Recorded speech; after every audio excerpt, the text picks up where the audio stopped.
ஓம் சதாசிவசமாரம்பாம் சங்கராச்சார்யமத்யமாம் அஸ்மதாச்சார்யபர்யந்தாம் வந்தே குருபரம்பராம். ஓம்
page number 93.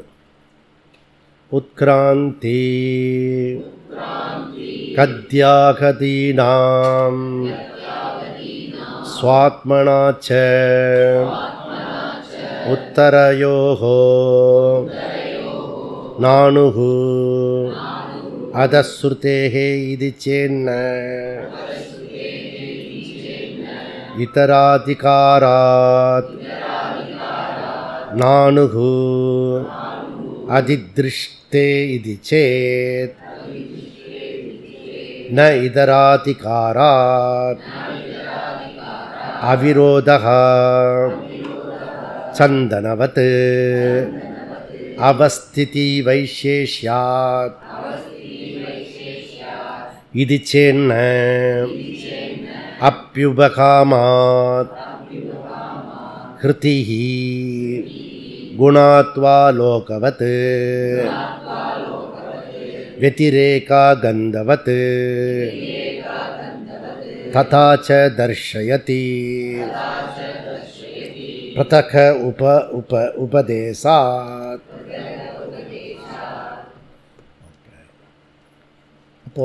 இப்போ அடுத்தது சர்வகதா.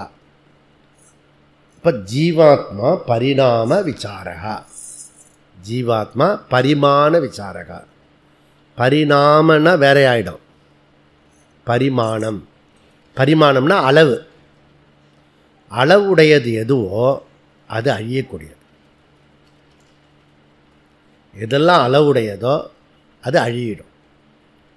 எது அளவற்றதோ அது அழியாதது. இது பேசிக் ஃபண்டமெண்டல் விஷயம். இப்போ அழியக்கூடிய ஒரு விஷயத்தை ஏற்றுக்கொள்வது புத்திசாலித்தனம். அழியாதத விஷயத்தை புரிந்து கொள்வது seeking knowledge. What is knowledge? Seeking knowledge. நமக்கு உடம்பு நான் அழியாதவன், என்றும் உள்ளவன், பிறப்பு இறப்பு அற்றவன், இது நமக்கு தெரியுறது, புரியுறது, ஒத்துக்க முடியறது, ஏற்றுக்க முடியறது, முடியறதா? கொஞ்சம் டவுட் இருக்குது. கரெக்டாக இருக்கும் போல இருக்குது, ஆனால் அப்படி சொல்கிறோம். ஆனால் சொல்லும் போது என்ன சொல்கிறோம்? டே டு டே ப்ராப்ளம் சத்தியமாக இருக்குது. நீங்கள் சொல்கிறதும் ஏதோ ஓரளவுக்கு கரெக்டாக இருக்கா மாதிரி தான் இருக்குது. எப்படி? ஏதோ ஓரளவுக்கு கரெக்டாக இருக்கா மாதிரி இருக்குது. நெருப்பு சுடுற மாதிரி தான் இருக்கும் போல இருக்கு. அப்படியா நினைப்பீங்க? Conviction, 100% conviction. நெருப்பு சுடும், அதில் கன்விக்ஷன். அந்த கன்விக்ஷன் இதில் வரணும். அந்த கன்விக்ஷன் வர வரைக்கும் இதை படிச்சுட்டே இருக்கணும். இதில் என்ன விசேஷன்னா, நமக்கு லாஸே கிடையாது வேதாந்தத்தில். சப்போஸ் புரியாமே செத்து போயிடுச்சுன்னு வச்சுக்கோ, அப்போ கூட என்ன மறுபிறவி இருக்கு. தூங்கி விழிப்பது போல் சாக்காடு. நெக்ஸ்ட் ஜென்மத்தில் போகுது, கண்டினியூ பண்ணுவான். இவ்வளோ கஷ்டப்பட்டு வரீங்கல்ல, கண்டினியூ ஆகும். அதுக்கு என்ன பிரமாணம்? யோக பிரஷ்டன் சொல்கிறேன். கண்டிப்பாக நீ யோகா பிரஷ்டன் ஆகும். ஆனால் நம்ம போஸ்ட்போன் பண்ணக்கூடாது. என்னோட நீ சேர்ந்துட்டேன்னா எதையும் போஸ்ட்போன் பண்ணக்கூடாது. நான் சும்மா ஒரு அல்ப பெட்டி வாங்கிறதுக்கு ஸ்ரீலங்காவில், இந்தியாவில் போய் வாங்கிக்கலாங்க. சரிங்கஜி, அவரை அனுப்பிச்சுட்டு, பாலு நீ போய் ஒரு பெட்டி வாங்கிட்டு வந்துடுற. ஏன்? அது ஸ்ரீலங்காலேயே வாங்கணும், இங்கே கூட வாங்கிக்கலாம், அடுத்த ஜென்மத்தில் கூட தெரிஞ்சுக்கலாம். நோ,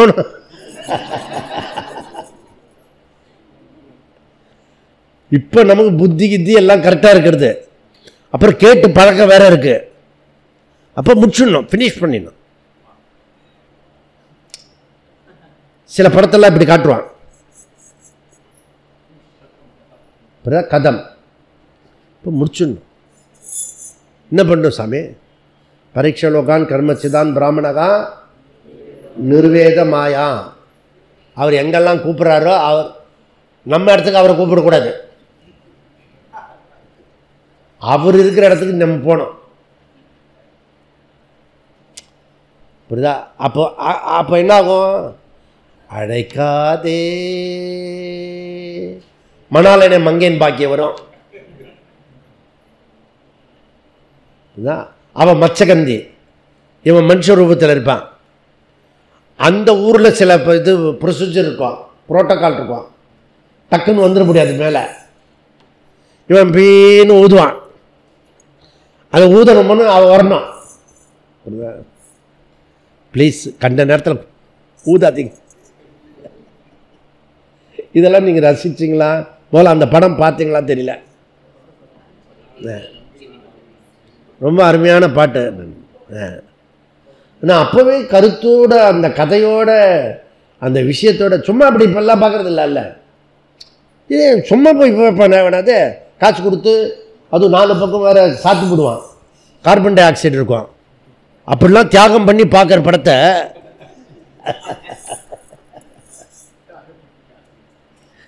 வேஸ்ட் பண்ணக்கூடாது. அப்படிதான். அப்போ நம்ம அனுபவத்தை அறிவாக்கணும். அப்படி அறிவாக்கிட்டேன்னா அனித்தியமாயிடும். அனித்தியம்னா ஓடோடி வந்துடுவாய். எங்க ஓடோடி வந்தாய் அப்படின்னு உங்களை தேடித்தான். அந்த மாதிரி நீங்கள் இந்த விஷயத்தில் மெத்தட் ஆஃப் டீச்சிங் எவ்வளோ பியூட்டிஃபுல்லாக இருந்துச்சுன்னா, பூர்வ பக்ஷி மதம், ஏகதேசி மதம், சித்தாந்த மதம் அப்படி அமைச்சு கொடுக்குறார் சங்கராச்சாரியார். புரியுதா? அப்போ வியாசாச்சாரியார் 10, 11, 12, 13 அதிகரணத்தில் ஆத்ம விசாரம், ஆத்மா நித்யகா, ஆத்மா சைத்தன்ய ஸ்வரூபகா, ஆத்மா சர்வகதகா. ஓகே, அப்போ ஞாத்தா ஞான விவேகம். ஓகே, இதை நம்ம விரிவாக நம்ம பார்த்து முடித்தோம். புரியுதா? இப்போ இதிலேருந்து நமக்கு மறுபிறவியில் நமக்கு நம்பிக்கை இருக்குது. அது ஹிந்து சனாதன தர்மத்துடைய மைய கேந்திரமான விஷயம். இது புரிஞ்சுத்துனா நம்ம புண்ணிய பாபத்துக்கு பயந்து செஞ்சுட்டு இருப்போம். அந்த புண்ணிய பாபத்துக்கு தகுந்தா போல் பிறவி கிடைக்கும். அந்த பிறவியில் நமக்கு புண்ணியம் நிறைய பண்ணோம்னா நமக்கு என்ன கிடைக்கும்? ஸோ நமக்கு லாபம் கிடைக்கும், சுகமான சூழ்நிலை கிடைக்கும். சுகமான சூழ்நிலை கிடைச்சுன்னா அந்த சுகமான சூழ்நிலையை அனுபவித்து தீர்த்தக்கூடாது. கம்ஃபர்டபுள் இது இருக்கும், ஜோன்ஸ் வரும். அதை நீ தபஸாக மாற்றிடணும். அதுலேயும் ஒரு புண்ணியம் பண்ணிடணும். அப்படி புண்ணியம் பண்ணினா நிறைய புண்ணியம் சேர்ந்ததுன்னா உன்னுடைய சுகத்தையும் தாண்டி இருக்கக்கூடிய புண்ணியம் எதுவோ அது என்ன பண்ணுன்னா அது ஒரு பலனை கொடுக்கும். அதுக்கு பேர் ஸ்ரத்தா. சாதன சதுஷ்டத்தில் இருக்குது. அப்போ குரு வாக்கியத்தில் ஸ்ரத்தா, சாஸ்திர வாக்கியத்தில் ஸ்ரத்தா, ஈஸ்வரன் மேலே ஸ்ரத்தா அப்படி ஏற்படும். ஸ்ரத்தா, நான் ஸ்ரத்தையோடு இருக்கேன் சொல்லலாம், வராது. இப்போ கொஞ்சம் கோவப்படுங்க வரும். சரி, கோவப்படும் போது நிறுத்த முடியாது. ஏன்னா அது இஷ்டத்துக்கு வரும். அதே மாதிரி தான் இதுவும் தானாக வரணும் ஸ்ரத்தை. இப்போ புரியுறதில்ல? அப்போ ஸ்ரத்தை வரணும்னா எங்கேயாவது சுகமான சூழ்நிலை வந்ததுன்னா அதை செலவழிச்சுடாத, பத்திரப்படுத்து.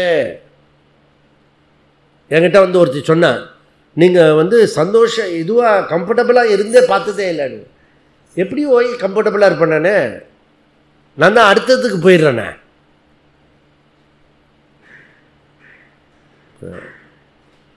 கம்ஃபர்ட் நமக்கு தேவையில்லை. புரியுறதா? நமக்கு அந்த ஜெயிக்கணும், லட்சியத்தை நோக்கியே இருக்கணும். புரியுது? இது நமக்கு வரணும். இந்த புண்ணிய பாபம் வரணும்னா தெரிஞ்சுக்கணும்னா என்ன பண்ணோம்? ராமாயணம் மகாபாரதம் அப்பப்போ வாசிக்கணும்.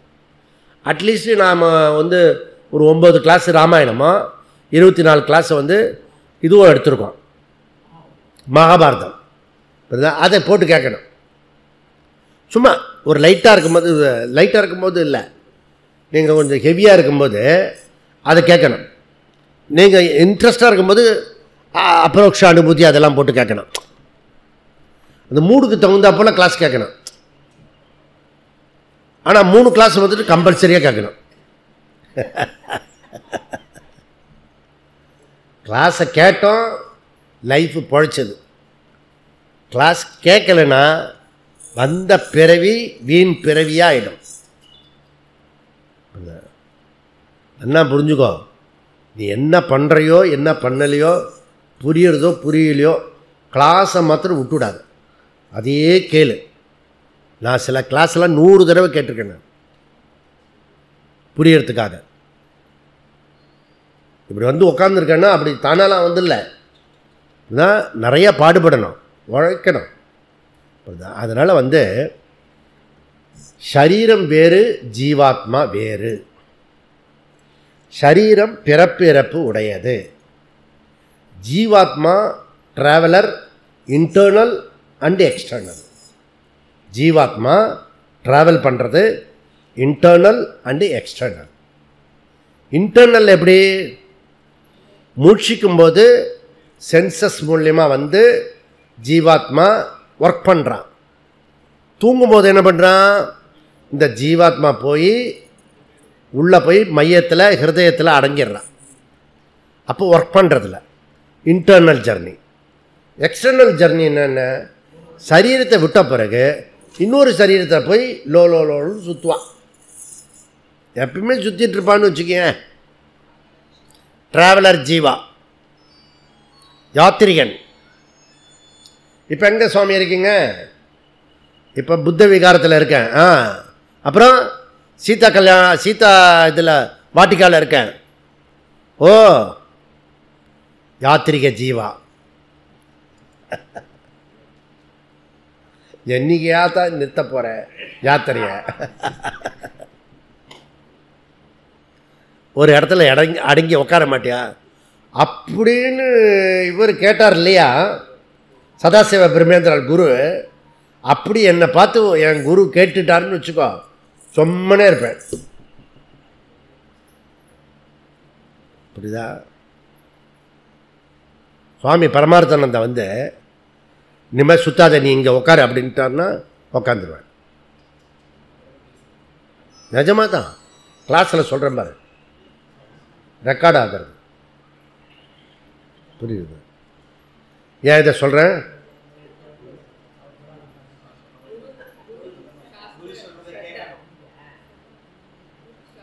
இன்டைரக்ட் டீச்சிங் வாயே.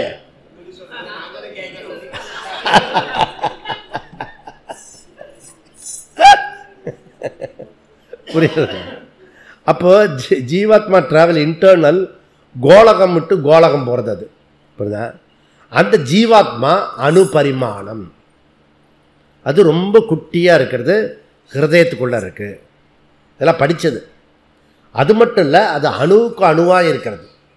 ரொம்ப குட்டின்னா அவ்வளோ குட்டி இருக்கிறது, மெஷர் பண்ண முடியாத அளவுக்கு இருக்கிறது. ஒரு விஷயம் ரொம்ப சின்னதாக போனாலும் மெஷர் பண்ண முடியாது, ஒரு விஷயம் பெருசாக போனாலும் மெஷர் பண்ண முடியாது. அன்மெஷரபிள். புரியுதா? அப்போ ஏகதேசி மதம், விசிஷ்டாத்வைத்தம் அந்த காலத்தில் ஏகதேசி மதமாக இருந்தது, பின்னாடி வந்து விசிஷ்டாத்வைத்தமாக இருக்குது. இப்போ யாருமே தத்துவம்லாம் கடைப்பிடிக்கிறது இல்லை, சும்மா ராமா கிருஷ்ணா கோவிந்தான்னு ஏதாவது சொன்னால் போருன்றான். இப்போ இது கூட வந்து இப்போ புத்தா நாட்டுக்கு போயிட்டு வந்தல, அங்கே கூட எவனும் தத்துவம்லாம் கடைப்பிடிக்கிறது இல்லை. புரியுதா? சும்மா விளக்கேற்றி வைக்கிறான், பாராயணம் பண்ணுறான், அவ்வளோதான் மேக்சிமம். அந்த பாராயணம் பண்ணுறதுக்கு என்னோட வந்தவங்களுக்கெல்லாம் என்ன பக்தி, என்ன பக்தி. நானும் சேர்ந்து அவங்களோட ஜால்ரா அடித்தேன். அடாடா, நம்ம பக்தி, அந்த பக்தி கூட வரலையே. ராத்திரி 11 மணிக்கெலாம் சுவாமி கும்பிட்டுன்னு இருக்குங்க. விளக்கேற்றிட்டு குரூப்பாக அவங்க ஃபேமிலியோடு உட்காந்து பாராயணம் பண்ணுறது. அந்த பக்தி கொஞ்சமாவது நம்ம கற்றுக்கணும். நம்ம ஃபேமிலியில் 5 சேர்ந்து ஒரு தடவை பாராயணம் பண்ணோம்.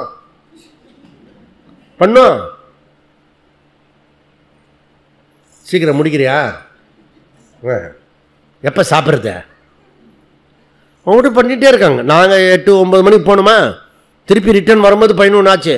உட்காந்து விளக்கேற்றி வச்சுட்டு எல்லாம் பண்ணிகிட்டு இருக்குங்க. திரிப்பிடக்கம். அப்போது வேதாந்தி ஆத்மா பிரத்யக்ஷமோ அனுமானமோ பண்ண முடியாது. ஒரே வழி என்ன? ஒரே வழி சுருதி அர்த்தாபத்தி தான் பண்ண முடியும். அர்த்தாபத்தி தெரிஞ்சுக்கணும், சுருதி அர்த்தாபத்தி பண்ணணும். ரொம்ப டெக்னிக்கலாக இருக்கிறது, புரியுதா? நிறைய ஒர்க்கு பண்ணணும்.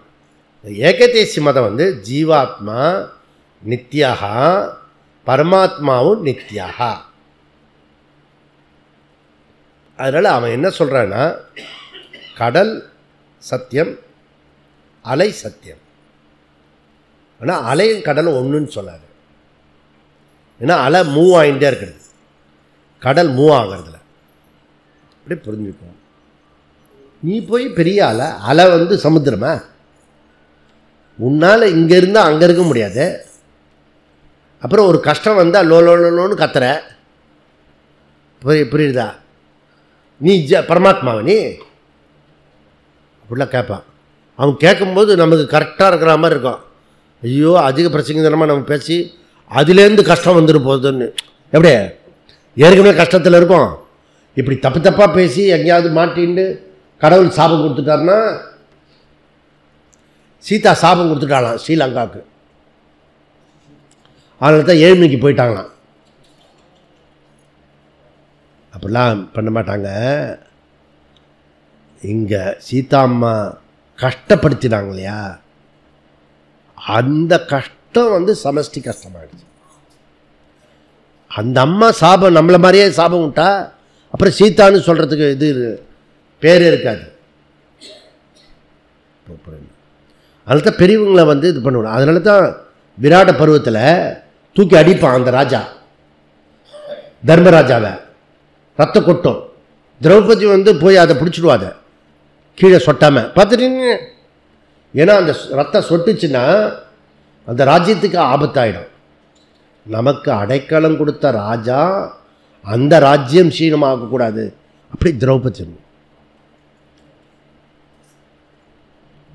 நீ வந்து அவ வந்து அந்த இடத்துல வந்து வேசி ரூபத்தில் இருக்கா. நாங்கள் 2 பேரும் விளையாடும் போது நீ வந்து நடுவில் நீங்கள், திஸ் இஸ் கிளைமாக்ஸ் சீன்.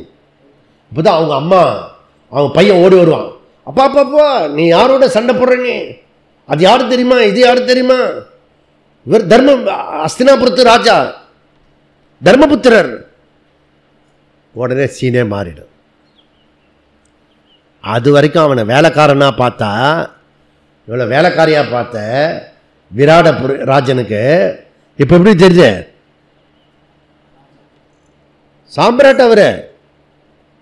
இவன் சிற்றரசன், கப்பம் கட்டுறவன். புரியறதா? இதை தான் வேதாந்தம் சொல்கிறது. நீ கப்பம் கட்டுற சிற்றரசன் இல்லை, நீ தான் சாம்ராட் புருஷன். மோட்ச சாம்ராஜ்யம் உனக்குள்ளே இருக்கிறது, புரிந்து கொள். அப்போது உடம்பு பெருசா மனசு பெருசா? அப்படி சொல்கிறோமே. அல்ப ஆசிரயகா ஜீவாத்மா, அல்ப ஆசிரயகா ஜீவாத்மா. அப்படியே ஆர்குமெண்ட் பண்ணுறான். புரியுதா? பியூட்டிஃபுல்லாக ஆர்குமெண்ட்டு. சரீரம் ஜீவாத்மா கிடையாது, கரெக்டு. அப்படின்னா சரீரம் உணர்வு இருக்கு இல்லையா, சென்சியஸ், அதுக்கு சேதனத்துவம் எங்கே வருது?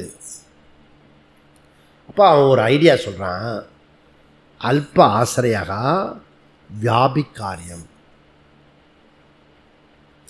அது சின்னதாக தான் இருக்குது, ஆனால் உடம்பு முழுக்க வியாபித்து இருக்கு, இந்திரியங்கள்லாம் வியாபித்து இருக்கிறது. எது மாதிரி? சந்தனவத்து. புரியுதா? இப்போ சந்தனம் விட்டோம்னா சீத்தளமாயிடும் பாடி. இடுறது எங்கே? நெத்தியில். பாடி ஃபுல்லாக பண்ணும். உங்களுக்கு முன்னாடியெல்லாம் மான் கொம்பு இருக்கும் பழைய காலத்தில், அதை இழைச்சி தலைவலின்னா போடுவாங்க. இப்போ கூட நீங்கள் ஜுரம் ஜாஸ்தி ஆகிடுச்சுன்னு வச்சுக்கோ, அப்போ என்ன பண்ணோம்? எல்லாத்துக்கும் டாக்டர்கிட்ட ஓடக்கூடாது. அந்த பொண்ணு விழுந்துட்டா பாத்ரூமில், குட்டி பொண்ணு ஒன்று, அதுக்கு ஒரு இது சிவாஜி சார் ரத்தம் கொடுக்குற மாதிரி ஒரு மியூசிக் கொடுத்து, இந்த பக்கம் ஒரு டாக்டர் பேசுதா, அந்த பக்கம் ஒரு டாக்டர். நான் சும்மா இருந்தேன். நான் ஒன்றும் ஆகாது பாப்பாவுக்கு. ஏழையின் சொல் அப்போ ஞானியின் சொல் எதுலேயுமே ஏறாது.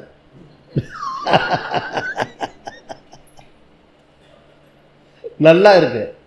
அந்த ஹாஸ்பிட்டலில் அப்சர்வில் வைக்கணும், அப்சர்வில் வைக்கணும், அப்சர்வில் வைக்கணும்னு சொல்லிட்டேன்னா போட்டான் பிளான்னு அர்த்தம். புரியுதா? நீ எவ்வளோக்கு எவ்வளோ பயப்படுறியோ அவ்வளோக்கு அவ்வளோ உனக்கு வந்து பில்லு போட்டுருவான். அதுவும் சரீரத்தை பற்றி உனக்கு தெரிஞ்சிட்டுன்னு வச்சுக்கோ. இந்த கோவிட்டில் செத்து போனவன்லாம் கோவிட்டை பற்றி தெரிஞ்சவன். பல பேர் சாகாத காரணம் கோவிட்டை பற்றி தெரியாது. Ignorant is bliss. ஏன்னா மைண்டு ப்ரொடியூஸ் பண்ணிடுறது. அதனால தான் இது ப்ரொடியூஸ் பண்ணுறது சொல்கிறான், ஜென்ரேட்டர் ஆகுறதுன்னு சொல்கிறான்ல. இதெல்லாம் வச்சு தான் ஜென்ரேட் ஆகுறது. அதனால் அபிஸ்தம் சந்தனவத்து. கன்க்ளூஷன் என்ன? சரீரம் சென்சியஸாக இருக்கிறதுக்கு, உணர்வோடு இருக்கிறதுக்கு காரணம் ஜீவாத்மாவே. அது ஹிருதயத்தில் ஒடுங்கிட்டான் அந்த சரீரம் நிஜத்தன்மை, ஜடத்துவம் அனுபவத்தில் வர்றது. அதனால் நம்ம என்ன பண்ணினோம்? இங்கே வாங்கோ வாங்கோ போன கேம்பில் எல்லாருக்கும் என்ன பண்ணினோம்? சந்தனம் தடவி விட்டோம். அப்புறம் ஒரு பை கொடுத்து வெத்தலை பாக்கு கொடுத்து போங்கோ போங்கோ ஒன்றும் இல்லை. அப்போ நம்ம வாழ்க்கையில் ஏதாவது ஒரு துன்பம் வந்ததுன்னா பன்னீர் தெளித்து சந்தனம் பூசி வாங்கோ வாங்கோ அப்படி சொல்லணும். அதே வச்சுட்டு கொண்டாடக்கூடாது. அப்புறம் என்ன பண்ணோம், வெத்தலை பாக்கு கொடுத்து போங்கோ போங்கோ அப்படி சொல்லணும். நீ முடிவு பண்ணணும், ஒரு நாள் வச்சு கொண்டாடலாமா, ஒரு வாரமா, ஒரு மாதமா, 6 மாதமா, 6 வருஷமா, நீ முடிவு பண்ணணும். புரியுதா? நான் ஏதாவது ப்ராப்ளம் வந்தால் கூட நான் அதுக்கு டேட் ஃபிக்ஸ் பண்ணிடுவேன். இவ்வளோ நாளுக்கு தான் அதுக்கு வேல்யூ கொடுக்கலாம். Respect, anything respect. Your problem also respect.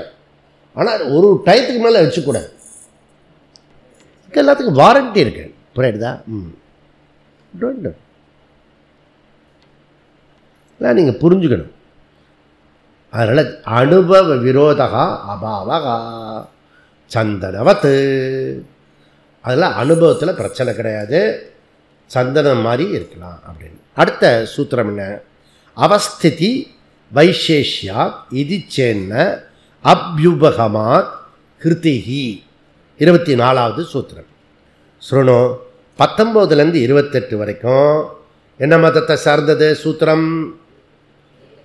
19லேருந்து 28 வரைக்கும் ஏகதேசி மதம். 29லேருந்து 32 வரைக்கும் சித்தாந்த மதம். இப்போ நம்ம என்ன படிச்சுட்டு இருக்கணும், அப்பப்போ தெரிஞ்சுக்கணும். ஓகே, அப்போ புத்தியில் ஒரு பக்கம் இருக்கணும். அப்போ பூர்வபக்ஷி 2வது பதில் ஏகதேசியோட பதில் தான் இந்த சூத்திரம். என்ன சொல்கிறேன்னா, சந்தன திருஷ்டாந்தம், உன்னுடைய சந்தன உதாரணம் சரியாக இருக்குது, ஆனால் அதில் கொஞ்சம் பிசிறு இருக்குது. புரியுதா? பூர்வபக்ஷம். அல்பாசிரயாக சந்தனம் வியாபி காரியம். அல்ப ஆசிரயாக சந்தனம் வியாபி காரியம், உடம்பு முழுக்க அது இருக்கிறது. அப்போ ஸ்பர்ஷ கிரகணம் காரியம் நமக்கு உன்னை எங்கெங்கே தொட்டாலும் ஆனந்தம்லாம் பாட்டுலாம் வருதுல்ல, அது இதுதான் ஸ்பர்ஷ கிரகணம். ஆனால் இன்னொரு பாட்டு இருக்கு, தொடா, அது ஸ்பர்ஷ அக்ரகணம், அது ஆத்மா. அது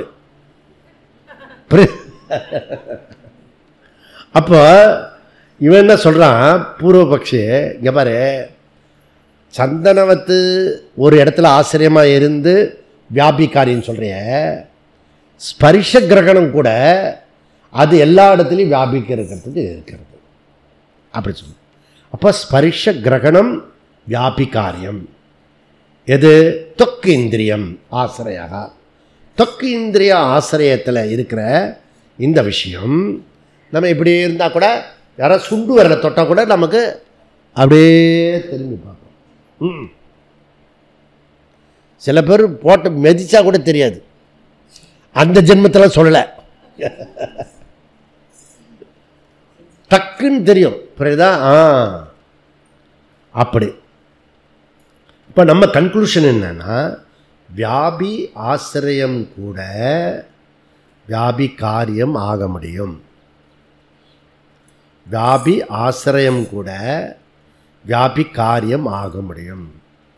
அணு பரிமாணம் மட்டுமல்ல, ஒய் மத்திய பரிமாணம் ஆல்சோ நீ சொல்கிற மாதிரி நடக்கும். ஏன் இந்த ஏகதேசி என்ன ஒத்துக்கிறான்? அணு பரிமாணம் தான் ஒத்துக்கிறான், மத்திய பரிமாணத்தை ஒத்துக்கிறதில்ல, விபு பரிமாணத்தை ஒத்துக்கல. இப்போ என்ன ஆர்குமெண்ட்னா, மத்திய பரிமாணம் கூட இருக்கு அப்படின்றத இப்போ சொல்ல வரோம். விபு பரிமாணத்துக்கு அப்புறம் போவான், மத்திய பரிமாணத்துக்கு நீ பண்ணணும் அப்படின்னு ஏற்றுக்கணுங்க. இங்கே பாரு, அல்ப ஆசிரியாக சர்வ வியாபி.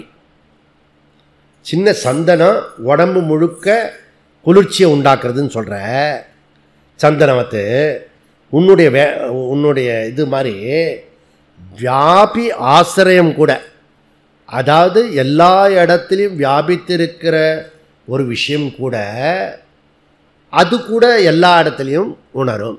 மத்திய பரிமாணம். தொக்கு இந்திரியவத்து.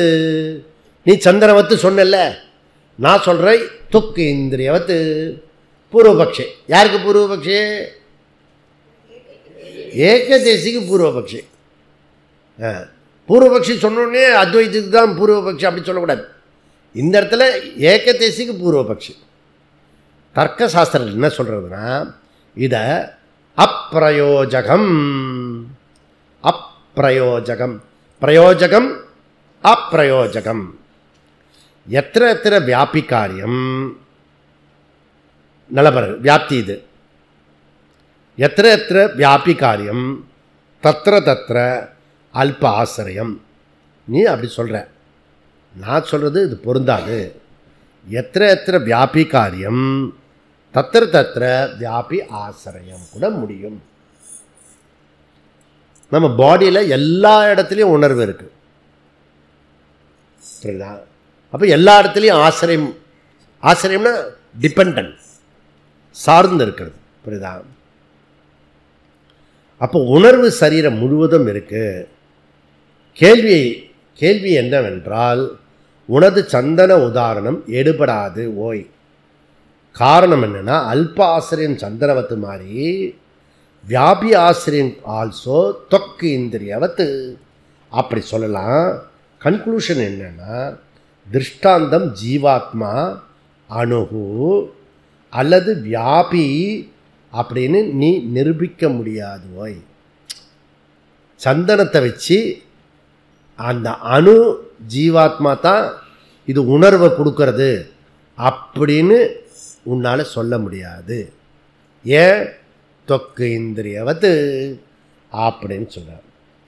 இது ஏகதேசியோட பூர்வபக்ஷம். அதுக்கு ஏகதேசி பதில் சொல்லணும் இல்லையா? கேள்வி கேட்டால் பதில் சொல்லணும்ல. ஜீவாத்மா அணுபரிமாண ஆசிரியாக ஏற்கனவே சொல்லியாச்சு. நெக்ஸ்ட்டு அவிரோதக சந்தனவத்து. ஏன்? வியாபி காரியம் ஆல்சோ சந்தனவத்து. அதுக்கு எதிர்வாதம் வியாபி ஆசிரியாக வியாபி காரியம் ஸ்பர்ஷவத்து. பதில் முரண்பாடு இருக்கிறது ஒன்றுதில். ஏகதேசி பூர்வபக்ஷம் சொன்னால் அவன் என்ன சொல்கிறான்? பதில் ஏகதேசி பதில் ஹிருத்தேச திஷ்டதி. ஹிருத்தேச திஷ்டதி நிறைய இடத்துல சொல்லிருக்கோமே. இதை எங்கே வருது? ஹிருத்தேச திஷ்டதி பகவத்கீதையில் சொல்லுவோம் 18வது அத்தியாயத்தில். ஹிருதயத்தில் இருந்துட்டு ஈஸ்வரன் எல்லாமாகவும் இருக்கிறார். அதை இங்கே சொல்கிறார், கோட் பண்ணுறார். வேதாந்த வாக்கியம் நிறைய இருக்கிற போய் நீ முதல்ல ஹிருத்தேச திஷ்டதி, ஹிருதயத்தில் தான் உறைந்து கொண்டிருக்கிறான் அந்த உணர்வு ஆத்மா. நிறைய விஷயம் இருக்கு ஓய், உதாரணம் நிறைய இருக்குது. ஏன் பூர்வபக்ஷே, நான் சொல்கிறது கேளு. ஏஷகா ஆத்மா அணுகு, ஏஷகா ஆத்மா அணுகு ஸ்ருதி வாக்கியம். இது சந்தன திருஷ்டாந்தம் மாத்திரம் இல்லை, யுக்தி மாத்திரம் இல்லை, ஸ்ருதி பிரமாணம் இருக்கு எனக்கு, புரியுதா? வியாபி காரியம் புரிஞ்சுக்கணும், புரியுதா? அதனால் ஆத்மா அல்ப ஆசிரியாக ஏற்றுக்கொள்ள வேண்டிய கருத்து தான். வியாபி காரியம் நான் நிரூபிக்கணும்னு அவசியம் இல்லை. வியாபி காரியம் சந்தனம் முழுக்க தொக்கு இந்திரிய மாதிரி சொல்லணும்னு அவசியம் இல்லை எனக்கு. ஓகே, ஏன்னா ஸ்ருதி ஏஷ ஹிருதி ஏஷ ஜீவாத்மா ஸ்ருதி வாக்கியம் இருக்குது. உனக்கு ஏன்னா நான் ஏன் லாஜிக்காக சொல்லணும்? நீ நாஸ்திகனா நீ? அப்படி கேட்குறான். நீயும் பிரமாணத்தை சொன்ன வர, நானும் பிரமாணம் தானே சொல்கிறேன், எதுக்கு நீங்கள் எதிர்க்க கேள்வி கேட்குற? அப்படி கேட்டு மடக்கிட்டான். சூத்திரத்துக்குள்ளே போவான். 24வது சூத்திரம் அவஸ்திதி வைசேஷ்யாத். இது பூர்வபக்ஷம். இது சேத் ந அபியுபகமாத் ஹிருதிஹி. இது ஏகதேசியோட பதில். அவஸ்திதி வைசேஷ்யாத். அவஸ்திதினா குறிப்பிட்ட இடம், பர்டிகுலர் ஒரு இடத்த பற்றி சொல்கிறது அவஸ்திதி. வைசேஷ்யாத், வைசேஷ்யத்துனா முக்கியமாக சொல்கிறது. ஓகே, வைசேஷ்யம் இஸ் ஈக்குவல் டு விசேஷகா ஏவ வைசேஷ்யம். இன்றைக்கி என்ன உங்கள் ஆற்றுல விசேஷம்? என்ன விசேஷம்? அதாவது தடபடலாக வாசனை வருது, ரெண்டுத்துக்கும் வரும். செத்து போனாலும் தடபடலாக பண்ணுவாங்க, கல்யாணம் மற்றதுக்கும் தடபடலாக பண்ணுவாங்க. நம்ம ஆளுக்கு பாரு எவ்வளோ தத்துவத்தோடு இருக்கான். உயிரோடு இருக்கணுங்க தடபடலாக பண்ணுறான், செத்து போனவனுக்கு தடபடலாக பண்ணுறான். அந்த செத்து போயிட்டானே 10வது நாளோ 12வது நாளோ ஒரு சொல்லுவோம்ல, அதுக்கு பேர் என்ன? சுபம். எவ்வளோ அழகான பேர் பாரு, சுபம். அந்த இது முன்னாடிலாம் இது சினிமா படம் முடிஞ்ச உடனே சுபம் போடுவான். அப்படின்னா இந்த ஆள் இருந்து சுபம் சொல்றதுன்னா அர்த்தம் முடிஞ்சிச்சு, சுபம். இனிமே அந்த ஆள் நம்மளை தொல்லை பண்ண மாட்டார், அப்படி அர்த்தம். சுபம், நல்ல பேர் வச்சான். இதை போய் அந்த சுபம் நடக்கிற இடத்துல சொல்லக்கூடாது, நீ புரிஞ்சுக்கணும். அப்போ செத்து போகும்போது இவெல்லாம் எப்படி அழுதான், இன்னைக்கு படையெல்லாம் போட்டு எப்படி சாப்பிட்றான் பாரு. நம்ம செத்து போனா கூட இப்படி தான் சுபம்னு கொண்டாடுவான். ரிவைஸ் பண்ணி பார்த்துக்கணும் நம்ம, புரியுதா? அப்போ இதுலேருந்து நம்ம எப்பவுமே டெப்த்துக்கு கவலைப்படக்கூடாது. மினிமம் என்கிட்ட வந்துட்டோம்ல, டெப்த்துக்கு கவலைப்படக்கூடாது, வேற எதுக்கு வேணால் கவலைப்படலாம், புரியுதா? அதாவது நீ சொன்ன திருஷ்டாந்தம் சந்தனவத்து பிரத்யக்ஷத்தில் இருக்குது, அனுமானத்தில் வராது, புரியுதா? அப்போ ஜீவாத்மா சரீரம் முழுவதும் வியாபித்திருந்து ஹேத்து சொல்ல முடியாது. ஜீவாத்மா சரீரம் முழுக்க இல்லை, ஏன்னா குட்டியாக தான் இருக்குது, அதுவும் 1/10,000 அப்படி சொல்லிட்ட. நீ திருஷ்டாந்தமே முரண்பாடாக இருக்கிறது. பூர்வபக்ஷி யாருக்கு? பூர்வபக்ஷி ஏகதேசிக்கு. இது சேத் ந, நீ சொல்கிறது தவறு, முரண்பாடு கிடையாது, நீ சொல்கிற மாதிரி இல்லை. அப்யுபகமாத், அப்யுபகமாத். ஏகதேசி ஆச்சரியப்படுறான், அதிர்ச்சி ஆகிறான். நான் நீ ஆஸ்திகன் நினச்சின்னு உன்னோட பேசின்னு இருக்கேன், நீ நாஸ்திகன் மாதிரி பேசுகிறிய அப்படின்றத சொல்கிறான். இங்கே பிரத்யக்ஷ லாஜிக்கெல்லாம் முக்கியம் இல்லை, வேத பிரமாணம் தான் முக்கியம் அப்படின்றத நான் சொல்லி முடிக்கலாம். ஹிருதிஹி சூத்திர வாக்கியத்தில், அதாவது ஜீவாத்மா ஹிருதயத்துக்குள் இருக்கிறது, நிறைய ஸ்ருதி வாக்கியங்கள் இருக்கிறது அப்படின்னு சொன்னார். இப்போ ஜீவாத்மா விபு பரிமாணம் வராது, அதுபோல் மத்திய பரிமாணம் வராது, அணு பரிமாணம் மாத்திரம்தான் கரெக்டாக இருக்கும். தேர்ஃபோர் ஜீவாத்மா ஹிருதயத்தில் தெளிவாக இருக்கிறது அப்படி ஏகதேசி சொல்கிறார். தேர்ஃபோர் ஜீவாத்மா அணு பரிமாணம் ந விபுத்வத்வம் ந மத்திய பரிமாணம் அவிரோதா சந்தனவத் அப்படின்னு சொல்கிறார். ஏன்? ஹிருதி பிரமாணம் இருக்கிறது, வேத வாக்கியம் இருக்கிறது. பிரஷ்ன உபநிஷத்து 3:6 மந்திரம் ஹிருதி ஏஷகா ஆத்மா, ஹிருதி ஏஷகா ஆத்மா, ஹிருதி ஏஷகா ஆத்மா, ஏஷகா இவர் ஜீவாத்மாவை குறிக்கிறது. சரி, இன்னொன்று சொல்லுங்களேன்.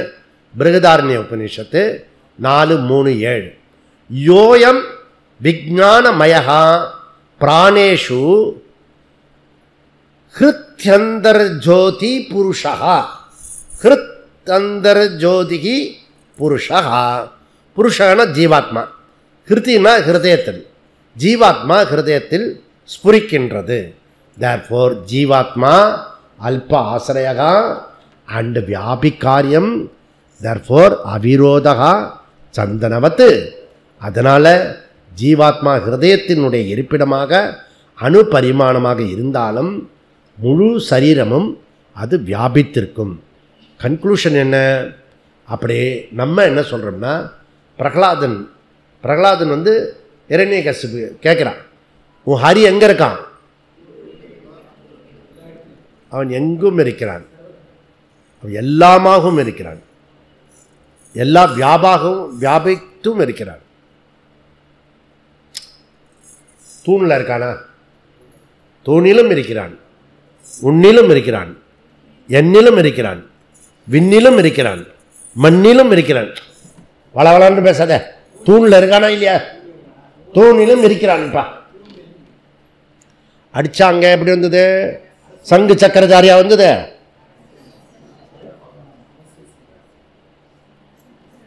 சங்கு சக்கரதாரியா வந்தது. நாம தான் அங்க வந்தோம். பாதி மிருகம் பாதி நம்ம சில சமயம் மனுஷனா இருப்போம், சில சமயம் மிருகமா இருப்போம். அந்த அவதாரத்துக்கு பேர் தான் நரசிம்ம அவதாரம். நீ இப்படி கண்ணில் பார்க்கணும், நரசிம்மா நரசிம்மா நரசிம்மா அப்படி சொன்ன காமா என்னன்னு அர்த்தம். இப்போ இவர் மிருகத்தில் இருக்கிறார், பாதியில் கொஞ்ச நாள் விட்டேன்னு வச்சுக்கோ, அந்த ப்ராப்ளம் டயத்தில் விட்டேன்னா மனுஷன் ஆகிடுவார். அப்போ போய் நீ பேசிட்டு வரலாம். இதெல்லாம் குழு இல்லை, புக்கில் இல்லை, புரியுதா? அவர் நல்ல சிங்கமாக இருக்கும்போது அங்கே போய் பேசக்கூடாது. என்ன சொல்கிறீங்க நீங்கள்? கட்சி கொதறிடுவார், புரியுதா? சாந்தமாக இருக்கும்போது சொல்லுங்க. அவர் சாந்தமாக இருந்து எந்த வருஷத்தில் போய் சொல்கிறது? தேவகி பரமானந்தம், தேவகி பரமானந்தம். அவ சகோதரர் கொன்ன பிறகு தேவகி பரமானந்தமாக இருந்தாலாம். ஏன் தேவகி எப்படி சந்தோஷமாக இருக்க முடியும்? கம்சச்சானூர் தான் அவன் பிரதர் கொண்டுட்டான்ல, பிரதர் போனால் துக்கமாக இல்லை இருக்கணும். ஏன் தேவகி வந்து சந்தோஷமாக இருந்தா? அவளுக்கு பிரம்மசூத்திரம் புரிஞ்சிருக்கு. சரீரம் வரும் போகும், புரியுதா? பிரதர் வருவார் போவார், அந்த ஜீவாவும் சாகிறதில்ல, இந்த ஜீவாவும் சாகிறதில்ல, புரிஞ்சதுனால தேவகி பரமானந்தம். இல்லைன்னா கிருஷ்ணனை கூப்பிட்டு அது இப்போ அது இரண்யகசிபு எப்படி கொலை பண்ணது? இரண்யகசிபு எப்படி கொலை பண்ணாரு? நகத்தாலையா? வயிற்றுக்குள்ள விட்டு குடலை பிடுங்கிட்டார். குடலை உருவிடா அப்படி சொல்கிறேன் இல்லை, குடலை உருவினா பக்கத்தில் இருக்க பொடிப்பையா இருக்கான் பிரகலாதன், புன்முறுவலோடு இருக்கான். ஏன்? பிரம்மசூத்திர கிளாஸ் அட்டன் பண்ண. எப்படி? சரீரம் வந்து கர்ப்பத்தில் இல்லை, இப்போவே கிளாஸ் ரூம்லையே. சரீரம் அழியக்கூடியது, ஜீவா அழிய மாட்டான். புரிஞ்சுக்கிட்டான். புரியுதுல? சரீரம் அனித்தியம் போய் ஓகே, அது என்னைக்கா ஒரு நாள் இப்படி தேமேன்னு போயிடும். நீ அழியாதவன், முதல்ல ஜீவா கூட அழியாதவன், பரமாத்மா ஆகிறதுல அப்புறம் ஜீவாவே அழியாதவன். அப்படி தான் இப்போ டீச் பண்ணிட்டு இருக்கோம், புரியுதா? அதனால் நீ சர்வகதகா அப்படி மன்னன பகுதியில் பலி சக்கரவர்த்தி ஏன் வந்து அவன் வந்து கிருஷ்ணர் வந்து கொடுக்கும்போது அவன் குருநாதரை கூட சொன்னார், டே கொடுக்காதரா, வந்த ஆள் ரொம்ப மோசமான ஆள் அப்படின்னு. ஆனால் பலி சக்கரவர்த்தி கொடுத்தால இல்லை. அப்போ அந்த குருவுக்கு தெரியலன்னு அர்த்தம். அழியக்கூடியது சரீரம் தான், புரியுதா? நான் அழியாதவன். எப்படி தெரியுது? பலி சக்கரவர்த்தி இன்னைக்கு கூட சொல்லிட்டு இருக்குமே, புரியுதா? அதனால உடம்புக்கு மாத்திரம் ஏதாவது வந்துட்டுன்னா அப்படியே சோர்ந்து போயிடக்கூடாது. இந்த வேதாந்திக்கு என்ன வேணா நடக்கும், வயசு காலத்தில் என்ன வேணா பேசுவான், பிரம்மன் ஜீவாத்மா பரமாத்மா என்ன வேணா பேசுவான். கொஞ்சம் உடம்புக்கு வந்ததுன்னு வச்சுக்க, பரமாத்மா சொல்றீங்க,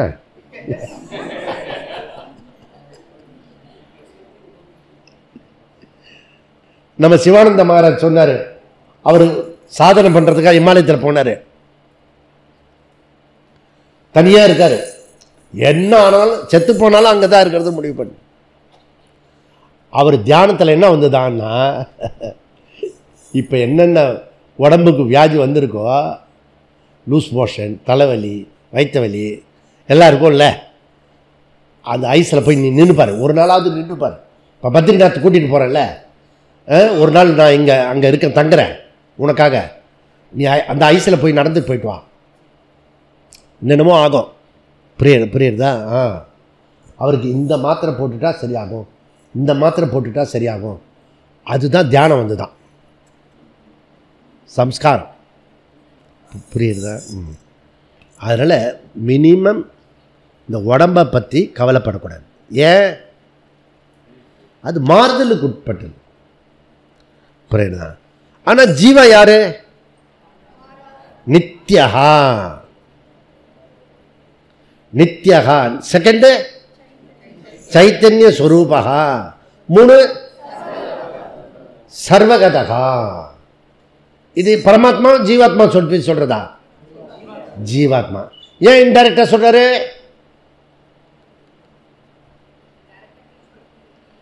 டைரக்டா பரமாத்மா நித்யகா சைத்தன்ய ஸ்வரூபகா சர்வகதகா டைரக்டா சொல்லலாம், எல்லாரும் ஒத்துப்பாங்க. இதை இன்டைரக்டா சொல்றாரு.